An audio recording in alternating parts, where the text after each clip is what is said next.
გაჩვენებთ ახლა რა ვითარება არის პარლამენტის უკანა შესასვლელთან ვიმყოფებით ჩვენ აქციის მონაწილეების ნაწილი ამოვიდა ამ ტერიტორიაზე შეძახილებით ხმაურით ცდილობენ ხმა გააგონონ ოლიგარქიულ რეჟიმს გესმით შეძახილები საქართველო ადექი აჯანყდი და პარალელურად გაჩვენებთ რა ვითარება არის პარლამენტის უკანა შესასვლელთან აქ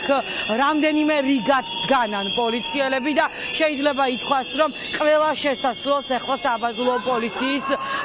თანამშრომლები აკონტროლებენ გვერდით შესასვლელებიდანაც ჩიტადისა და ჭიჭილაძის მხრიდანაც პოლიციელები რიგებად ჩადგნენ და ამაგრებენ შესასვლელებს თუმცა ხედავთ რომ სრულიად მშვიდობიანი არის საპროტესტო აქცია არავინ არსად აქ შეჭრას არ აპირებს არც კი მიახლოვებიან საპარლამენტო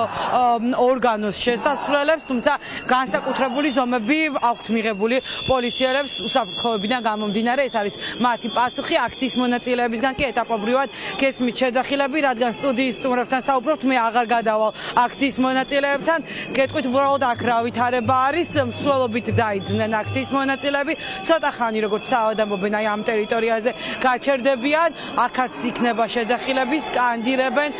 თავისუფლება რეჟიმის ტყვეებს და ამ წუთებში ასრულებენ საქართველოს ჰიმნს და შემდეგ უკვე მსვლელობით ისევ შეუერთდებიან ქვეყნის ცენტრალურ გაზირზე ყოფ ადამიანებს აქ დამატებითი ძალები შემოყავთ ეტაპობრივად აქ ბრძანება გაიცა ხელმძღვანელი პირების მხრიდან რომ უფრო მეტი ეკიპაჟი უნდა გამოჩნდეს ამ ტერიტორიაზე და ამიტომ კრიმინალური პოლიციის თანამშრომლების ნაწილი გადმოყავთ სწორედ უკანა შესასვლელთან პარალელურად კი ხედავთ რომ აქციის მონაწილეები ასრულებენ საქართველოს ჰიმნს და შეგვიძლია მოვისმინოთ ახლა კი ბატონო დავტოვოთ ეს კადრი პირდაპირ ეთერში